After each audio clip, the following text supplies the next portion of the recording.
우리 옆에 분과 인사하겠습니다. 사랑합니다. 축복합니다. 은혜와 평강이 늘 충만하기를 바랍니다. 제가 신학을 하고 목사가 된 지 좀 오래됐습니다. 교육전도사부터 지금 담임 목사의 신분에서 주의 일을 한 연수를 따져보니까 교육전도사까지 이렇게 따져보니 한 30년이 되더라고요.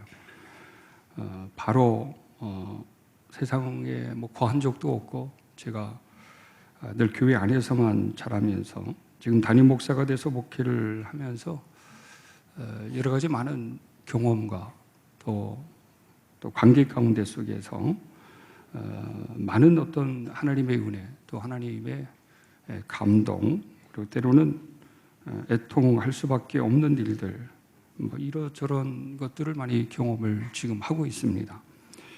그러면서 요즘 드는 생각이 제 나름대로 이게 참 중요하구나 라고 하는 이런 부분들이 있고 또 그것 때문에 지금도 몸부림치는 것이 있습니다. 그것은 뭐냐 하면 이 하나님과 위로는 하나님과의 교통, 소통, 교감 이런 것입니다.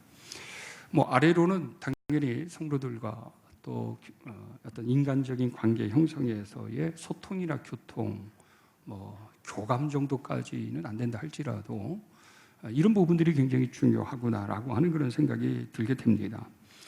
그런데 목회자다 보니까 인간적인 관계 속에서 또 교우와의 관계 가운데 속에서의 소통의 부재로 생기는 문제, 또 어떤 교통의 부재로 생기는 것들은 당연히 이제 목회자가 감당해야 될 거라고 마음 정리를 했는데 이것보다도 더 우리 목회자들에게 또 저 개인적으로 좀 이렇게 답답할 때도 있고 때로는 아직 풀리지 않고 채워지지 않는 그것이 있다고 한다 그러면 하나님과의 교감입니다. 하나님과의 교감. 하나님과의 교감은 우리가 소통이나 교통이나 교감도 지정의 개념에서 다 통한다고 하는 개념이에요. 그런데도 이 교감적인 것은 특별히 어떤 감정적인 것이고 지적인 개념에서의 합일적인 차원에서 나타나는 것들이에요. 그러니까 하나님 앞에서 하나님과의 어떤 교감이 생기면 때로는 사랑이라고 하고 애통이라고 하고 슬픔이라고 하고 절망이라고 하는 이런 것들이 가질 때가 있죠. 성령께서 감동을 주시면 세상을 보고 성도를 보고 기도할 때 상대방의 감정이 성령으로 말미암아 교감되어졌을 때 상대방의 애통하는 슬픈 마음, 절망스러운 마음, 복잡함, 때로는 기쁨 이런 것들이 이렇게 느낄 때가 있는 것이죠. 이것은 하나님과의 관계 속에서의 교감이 이루어질 때 나타나는 것 중에 하나라고 말할 수가 있습니다. 어떨 때는 이 지식적이고 영적인 것 속에서 이 영감이 교감적 개념에서 있어야지만 목사가 이 설교도 하게 되고 무엇인가 기도도 하게 되는 것입니다. 물론 이 교감이 없어도 충분히 설교 작성해서 할 수 있습니다. 그리고 기도도 그냥 할 수 있습니다. 이렇게 새벽 예배도 할 수도 있고요. 주일에 신방 업무 이런 것들도 직업의식 가운데 속에서는 다 할 수 있습니다. 그럼에도 불구하고 이 거룩한 영적인 일이 어떤 직업적 개념에서 개인의 능력과 지식의 높음에 따라서 감당할 수 있는 일이 아니고 영적인 일이기 때문에 특별히 목회자는 하나님과의 이런 영적인 교통이나 소통이나 교감적인 이런 것들이 있을 때 이게 이제 은혜 가운데 행할 수 있는 것이다 라고 하는 이 결론을 내리게 되어지고 그것이 없고 때로는 그것이 부족함을 느끼게 될 때가 지금도 계속 너무 많이 있습니다. 어쨌든 우리는 그리스도를 믿는 순간부터 영에 속한 사람들이지 육에 속한 사람은 아닙니다. 그렇기 때문에 우리가 추구하는 가치나 목적도 예수를 믿으면 기독교적인 가치, 기독교적인 목적이어야 할 것이고요. 그러면서 우리가 이 땅에 살면서도 우리가 갖는 기쁨이나 행복과 즐거움도 세상 사람들이 기뻐하고 즐거워하는 것 때문에 즐거워하고 기뻐하기보다는 어떤 신앙적이고 영적인 것 때문에 기뻐하고 즐거워할 수 있는 이런 가치관, 신앙적 가치관을 가지고 살아가야 되는 것이 바로 그리스도인의 본분이요 신분이라고 말할 수가 있습니다. 그래서 우리는 매일같이 인생의 삶을 살면서 항상 두 가지적인 관계 형성 속에서의 이 교감과 교통과 소통이라고 하는 것을 늘 귀하게 여기고 이것에 대해서 민감함을 가지고 또 깊음과 높음을 쌓아갈 수 있어야 되겠는데, 하나는 위로는 하나님과의 이런 관계 속에서의 소통, 교통, 교감적인 것이고, 아래로는 사람과 사람의 관계 가운데 속에서 당연히 이런 소통이나 교통이나 이런 것들이 있어야 되겠습니다. 교감적인 차원은 더 그만큼의 사랑의 친밀감이 형성되어졌을 때 상대방의 슬픔이나 상대방의 기쁨이나 상대방의 불안 이런 것들을 느낄 수 있는데, 그 정도는 부부관계도 잘 안 되잖아요. 우리가 오래 부부관계를 가지고 한 이불 속에 살을 맞대고 살아도 이 아내는 남편의 마음과 생각에 감정이 느낀다고 하는 것은 쉬운 것이 아닙니다. 기도 외에도 그냥 눈빛만 보고 한 공동체 가정 안에서 뭔가 이렇게 감정이 이입이 된다는 것은 상당히 전인격적인 일치가 아니고서는 불가능할 것입니다. 어쨌든 그럼에도 불구하고 우리는 항상 위로는 하나님과 아래로는 사람과의 관계 형성 속에 이 영적인 교감뿐만 아니라 육적인 것이 되든지 간에 이 교감과 교통과 소통적인 이것을 귀히 여기고 또 이것의 기쁨과 성장을 이룰 수 있기 위해서 상당히 많은 노력을 해야 될 것입니다. 여러분, 우리 본문 디모데와 바울의 관계, 이 바울과 디모데의 관계는 이 친부 관계 형성뿐만 아니라 영적인 아들의 개념으로 늘 설명을 했고, 어떨 때는 스승과 제자의 관계이기도 했고, 동역자 개념에서 같은 목회자의 관계성을 가지고 있습니다. 바울이 얼마나 디모데를 애틋하게 생각했는지 디도만큼이나 다른 평신도 지도자들도 많이 있었고 목회자들도 있었지만, 바울이 의지를 하면서 서로 간의 소통과 서로 간의 어떤 교통이든지 교감까지도 가능할 정도로의 관계의 깊이성을 가지고 있어서 이 바울이 디모데에게 보낸 서신이든지 그리고 일반 서신서에 보면 디모데를 향할 때 늘 이런 표현으로 그를 불렀습니다. 참 아들 된 디모데, 사랑하는 아들 디모데라고 하는 이런 표현, 이런 신뢰와 애정적 관계의 형성으로 그를 그렇게 호칭을 했습니다.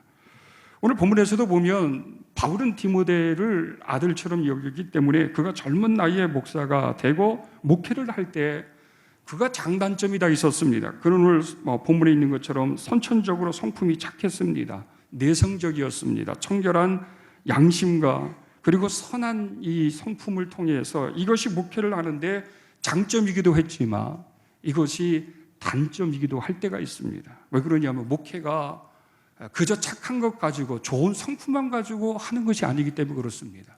지도자는 모든 부분에 있어서의 리더십을 발휘하고 어떨 때는 영적인 싸움도 해야 되고 담대함과 큰 백보를 가지고 부딪힘과 충돌 속에서도 극복을 해야 하고 이끌어 가야 될 위치에 있기 때문에 결코 이 착한 성품만 가지고 목회자로서의 리더십을 발휘할 수 없기 때문에 바울은 디모데를 늘 걱정했습니다. 그러다 보니까 현 목회에서 정신적으로 마음적으로 상처도 있고 또 신경을 많이 써서 그런지 이 위장도 약해서 그를 위로하고 권면하는 그런 말씀도 했습니다. 그래서 항상 기도를 통해 디모데와의 영적인 교감과 소통과 교통이라고 하는 것을 늘 끊이지 않게 바울은 그렇게 지향해 나갔습니다. 어떨 때는 교회를 향해 중보 기도를 늘 끊이지 않았습니다. 그리고 개인적으로 기도할 때마다 빼놓지 않고 기도했던 그런 사람 중에 디모데는 필연적으로 말할 것도 없었습니다. 그래서 오늘 3절에도 보면 내가 밤낮 간구하는 가운데 쉬지 않고 너를 생각한다, 이런 고백을 합니다. 그러니까 바울이 그만큼 낮이나 밤이나 기도할 때마다 빼놓지 않고 내가 너를 위해 기도한다. 근데 그 너를 위해서 기도하는 것은 걱정하고 염려스러운 것도 있지만 그걸 떠나서 그 관계 가운데 가질 수 있는 또 다른 어떤 관계의 어떤 친밀함 때문이라고 하는 것이었습니다. 그 친밀함 때문이라고 하는 것이 이제는 어떤 인간적인 관계나 인간적인 어떤 정의라고 하는 것을 초월해서 영적인 차원으로 점점 승화시키고 그 승화할 수 있는 아주 중요한 키를 사랑의 교감성이라고 하는 것으로 다시 한번 확증하기 시작합니다. 왜냐하면 오늘 본문을 읽어보면 바울이 옥중에 있을 때 걱정하고 염려했던 사람들도 많이 있었고, 그와 가까이 했던 사람들은 세상 사람들이 하는 얘기를 듣고 때로는 절망하기도 하고 불안한 마음을 가질 수밖에 없었습니다.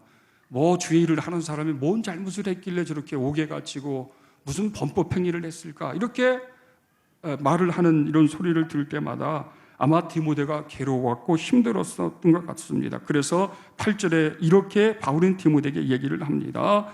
갇힌 나를, 내가 주의 일을 감당하고 복음을 전하면서 이렇게 갇힌 나를 부끄럽게 생각하지 말라. 부끄럽게 생각하지 말라. 이런 간절한 바람을 그렇게 이야기를 하고 있습니다. 그럼에도 불구하고 지금 바울과 디모데의 관계 가운데 속에서 바울은 인간적인 관계, 신의와 서로 간의 신뢰적인 것을 뛰어넘는 어느 또 다른 차원을 얘기합니다. 요즘 물론 우리가 사람의 관계가 하나님의 관계에서도 뭐 어떤 높고 깊은 신앙적인 것 말고도요, 그냥 신이나 신뢰적인 기본적인 것만 가지고도 아마 신앙생활을 성공적으로 이끌어갈 수가 있을 것입니다. 그러나 요즘 우리들의 모습을 보면 이런 기본적인 것도 제대로 감당하지 못하고 저버리는 것 때문에 어려움을 당하는 경우들이 많이 있는데, 사도 바울 같은 경우는 이 디모데와 함께 어떤 기본적인 것을 뛰어넘는 또 다른 아주 깊은 교감적인 것들을 지금 말을 하고 있습니다. 그것이 무엇이겠습니까? 다른 것이 아닙니다. 바울이 경험했고 바울이 받았었고 나누고 함께 하기를 원하는 그리스도의 사랑입니다. 이 그리스도의 사랑은 그리스도로부터 받은 것이었고, 그리스도로부터 그 안에 거하고 있으면서 교회를 바라보고 사람을 바라볼 때마다 하다못해 원수라 할지라도 그는 그 사랑의 감정을 가지고서 그 불편스러운 관계 형성뿐만 아니라 그 어떤 도덕적으로나 고차원적인 율법에서 요구하는 것을 뛰어넘어서 복음의 진정한 자유자로서의 사랑의 관계 형성과 평화를 만들어가기 위한 그런 경건의 능력을 지금 말하고 있고, 그런 것을 보여주려고 하는 차원에 세워져 있는 것이었습니다. 그렇기 때문에 사실적으로 우리는 항상 이 사랑의 교감이, 위로는 하나님과의 관계 속에서 갖는 이 사랑적 감정들이 아래로는 사람과 사람의 관계 속에서도 날마다 나타나야 합니다.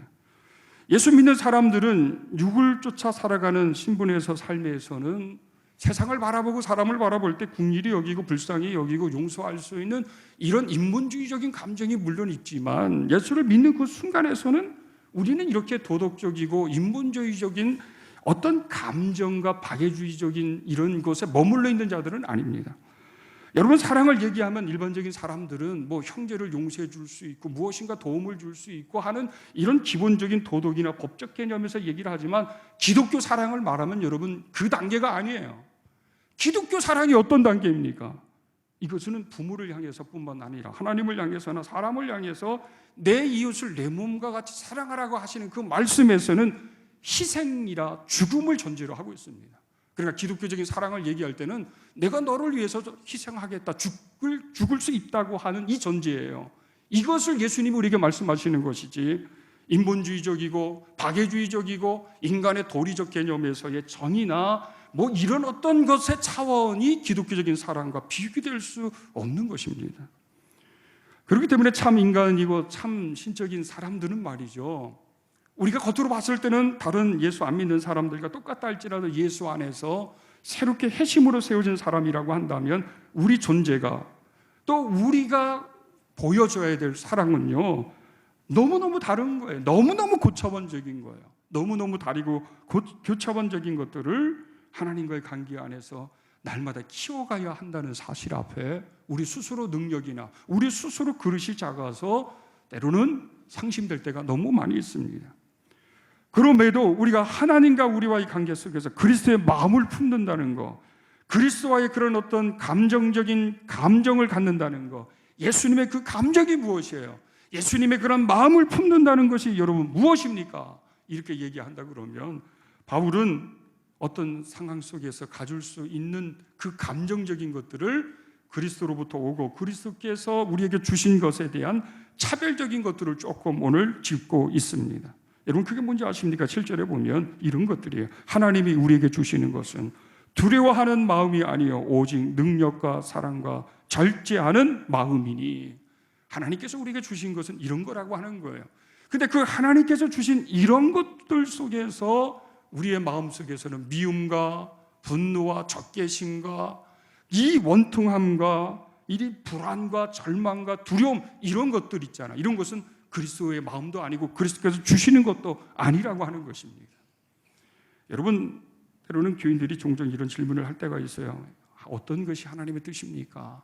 하나님의 뜻인지 아닌지를 좀 판단받고 싶어 하고 알고 싶어 하는 이런 경우들이 있습니다. 근데 사실은 간단해요. 모든 것이 하나님에게 영광이 되는 것이고 나에게도 유한 것이고 화목하게 되는 것이고 사람과 더불어서 서로 좋은 것이라 그러면 그게 하나님께서 원하시는 것이죠. 하나님의 뜻이지요. 그런 기준을 가지고 판단하면 되겠죠. 그러나 그런 것이 아니라 그러면 아무리 내가 보기에 좋은 것이 그것은 내가 보기에 육적인 것이로 좋은 것이지 하나님 보기에 좋은 것이 아니고요. 나에게도 좋은 것이 아니에요. 그러나 내가 육신의 눈으로 볼 때 분명히 좋은 거예요. 저거는 너무 좋은 것이고 마치 하나님이 주신 것 같아요. 그래서 나의 것으로 삼고 싶어요. 그러나 그것은 내가 보는 눈이에요. 하나님이 보는 눈은 그것이 나에게 좋은 것이 아닐 수 있어요. 때로는 권력이 그럴 수도 있고요. 명예가 그럴 수도 있고요. 지식이 그럴 수도 있고요. 어떤 일이 그럴 수가 있어요. 내가 볼 때는 이거 성공할 것 같아요. 내가 볼 때는 잘 될 것 같아요. 내가 볼 때는 참 이것으로 말미암아 하나님께서 복 주실 것 같아요. 그래도 그것은 내가 보기에 좋은 것이지 하나님 보시기에 좋지 않고 나에게도 유익된 것이 아닐 수가 있다고 하는 것입니다. 그런 면에서 우리가 하나님께로부터 오는 것, 하나님의 감정이 뭐냐, 하나님의 마음이 뭐냐라고 얘기한다 그러면 여러분 그거예요. 사랑의 마음 아니겠습니까? 그리고 때로는 그 상대방의 슬픔과 절망스러움이 사랑의 관점에서 볼 때 나에게도 슬픔이 되는 거예요. 나에게도 절망이 되는 거예요. 이것이 감정이입이 될 때가 있습니다. 흔히들 우리가 어떤 사람을 위해 기도할 때 그 사람 때문에 생기는 슬픔의 마음의 감정을 가질 때가 있어요. 어떤 사람을 위해 기도할 때 그 사람의 어떤 기쁨의 희락의 감정이 이렇게 가져올 때가 있어요. 어떨 때는 그 사람이 기도할 때 그 사람의 복잡함 때문에 내 생각이 복잡하는 이런 감정과 느낌을 받을 때가 있어요. 그것은 어떻게 예언적인 개념이나 은사적이고 신령한 개념에서 보여지는 것이 아니라 교감 속에서 이루어지는 느낌 아니겠습니까? 감정 아니겠습니까?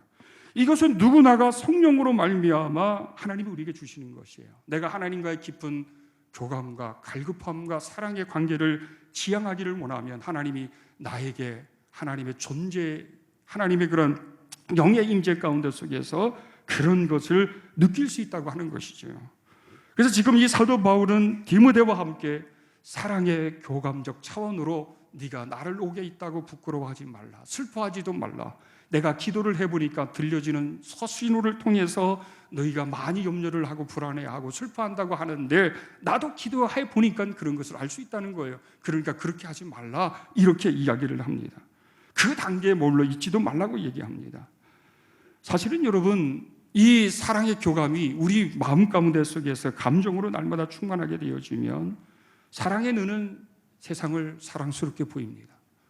그러나 우리 마음에 미움의 감정이 있으면 세상이 좋은 것이 다 좋지 않게 보여집니다. 그렇기 때문에 우리가 이 사랑의 교감을 통해 사람과 사람의 관계에서나 위로는 하나님의 관계 가운데 속에서 이 사랑적 교감을 가지고 사랑의 눈으로 세상을 보고 사랑으로 접근해서 해석을 하고 사랑의 방법으로 그 문제를 해결하려고 하는 지혜와 총명을 가져야지.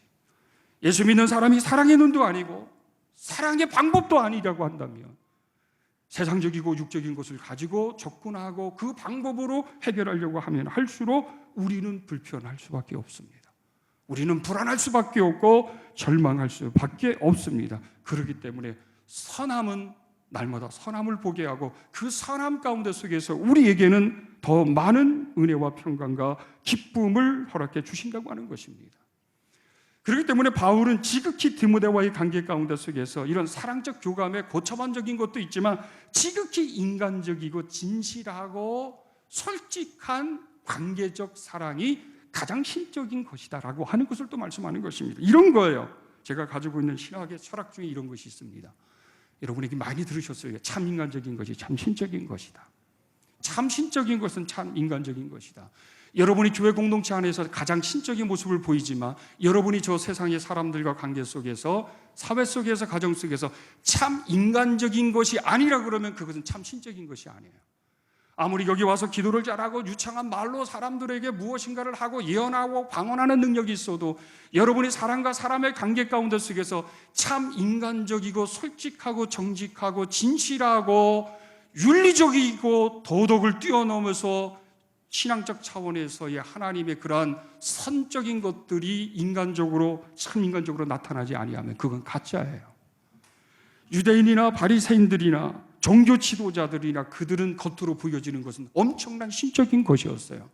그러나 그들의 그 숨겨져 있고 내면에 품어져 있는 것은 아주 더러운 것들이었어요. 냄새나는 것들이었어요. 그래서 예수께서는 그들을 바라볼 때마다 가장 인간적이지 않는 것, 신적으로 숨겨져 있는 가장 인간적이지 않는 더러운 인간의 본능에 대해서 화 있을지언정라고 그들을 저주하시고 심판하셨습니다. 바울이 디모데에게, 야, 너 그럴 때 기도 많이 해야 돼. 나를 위해서 40일 금식도 해야 돼. 내가 이렇게 옥중에서 어렵잖아. 영치금도 좀 많이 넣어줘. 이런 거 요구하지 않았어요. 네가 지금 가장 불안해하는 마음, 때로는 슬퍼하는 마음, 절망스러운 마음, 이것이 인간적인 것이 아니고 너와 나와의 관계에서 우정이 됐던 신의가 됐던 이런 것이라도 괜찮은데 바울은 아는 거예요. 왜냐하면 그리스도의 사랑 안에서 염려하고 슬퍼하고 불안해한다는 것을 알기 때문에 그것은 인간적인 것이 아니라 신적인 것이라는 거예요. 그렇기 때문에 인간적으로 지금 바울을 위로하려고 하는 것입니다. 왜? 이것이 인간적인 것 같아도 신적인 것이기 때문에 지금 그러는 거예요. 신적인 것이기 때문에 그런 거예요. 오늘날 우리 많은 교회 공동체, 그리스도인과 비그리스도인의 관계, 사회 속에서 우리가 여러분 가져야 될 감정이 무엇인지 아십니까? 우리가 소통해야 되고 교통해야 될 것이 무엇인지 아십니까? 세상적인 것이 아니에요.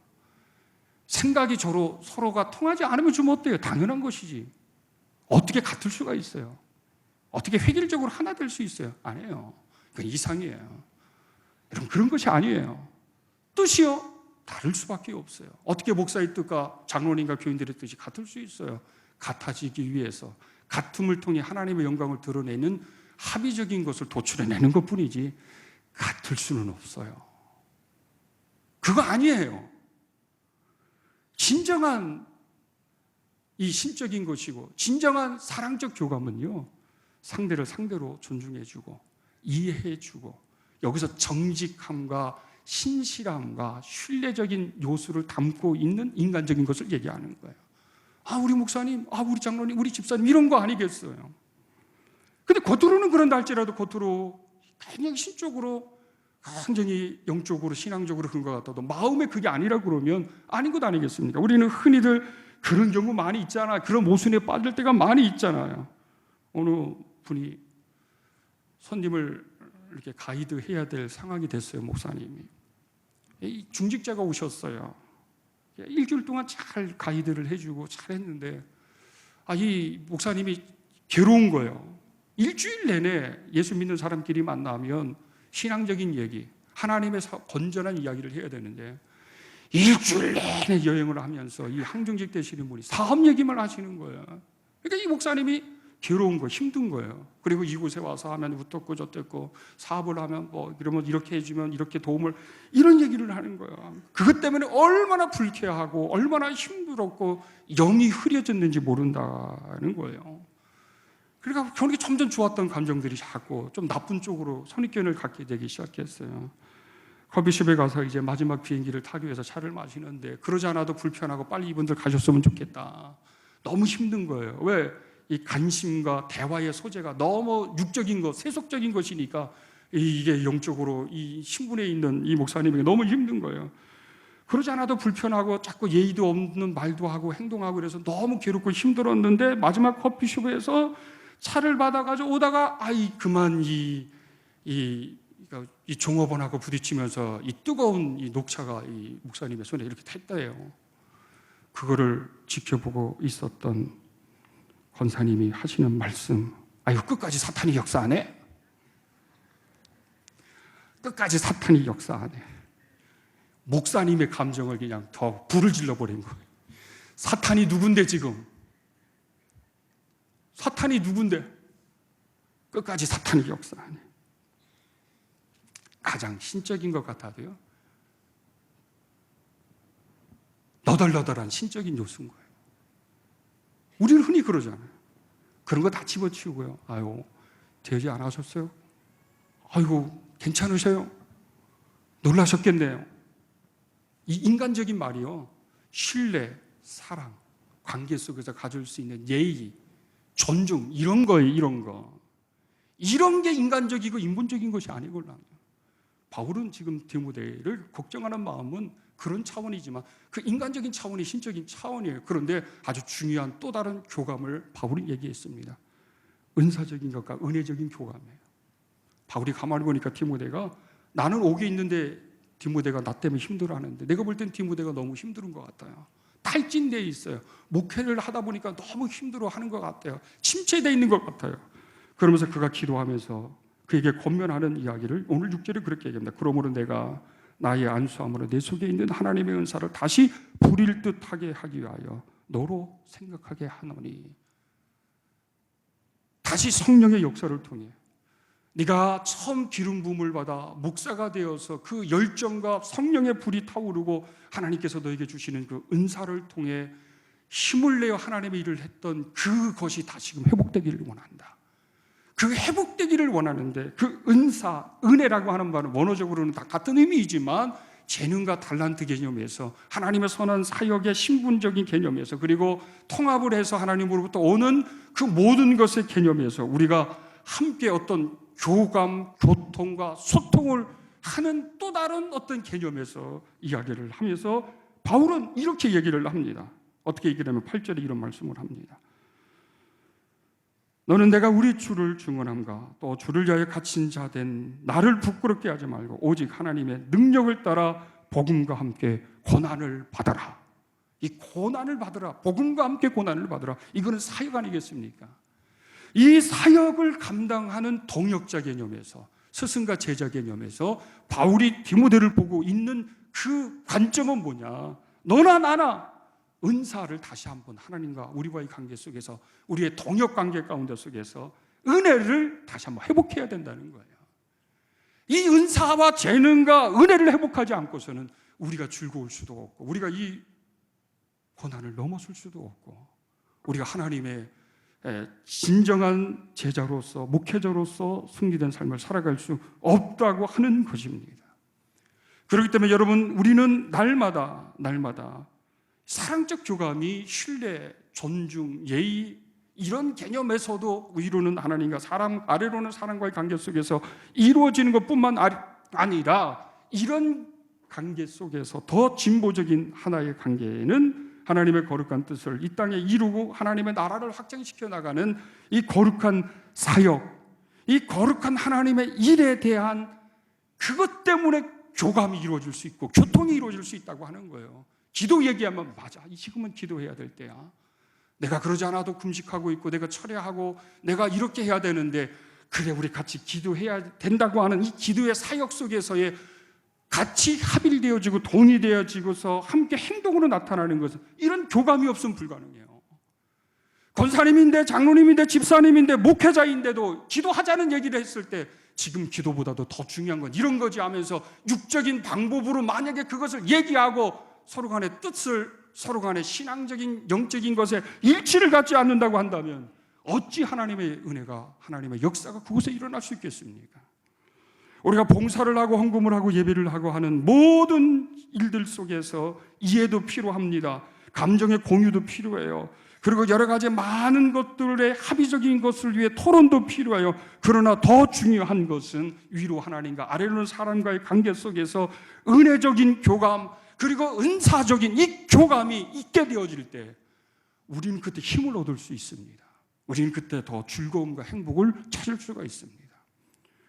오늘날의 많은 사람들은 영적으로 하나님과 사람과의 이런 영적 교감을 가지려고 하기보다는 다른 세속적이고 세상적인 인간의 감정적인 것을 가지고 위로받고 그리고 어떤 문제를 해결하려고 할 때가 많이 있습니다. 그러나 그것은 우리의 방법이 아닙니다. 우리의 방법은 주님께로부터 오는 것, 주님 안에서 주님께서 주시는 감동 속에, 그리고 그 감정을 가지고서 하나님의 선을 이루고 화평을 만들어내고 하나님의 나라를 확장시켜 나가는 이런 일을 통한 영적 교감을 이룰 수 있어야 합니다. 그 모든 것들은 이런 교감이 있을 때 가능한 것이에요. 교회에서나 가정에서나 이 교감이 있으면 모든 문제가 해결되어집니다. 아내와 남편의 이 영적인 교통과 이 소통과 교감이 있어지면 그 가정의 문제는 넘어설 수 있고 교회의 문제도 넘어설 수가 있습니다. 아무쪼록 우리 무국교회 성도들이요, 날마다 위로는 하나님과 아래로는 사람들과 교감 있는, 교통 있는, 그리고 소통할 수 있는 그런 영적인 그런 단계, 또 그런 관계를 지향해 나가기를 간절히 축원합니다.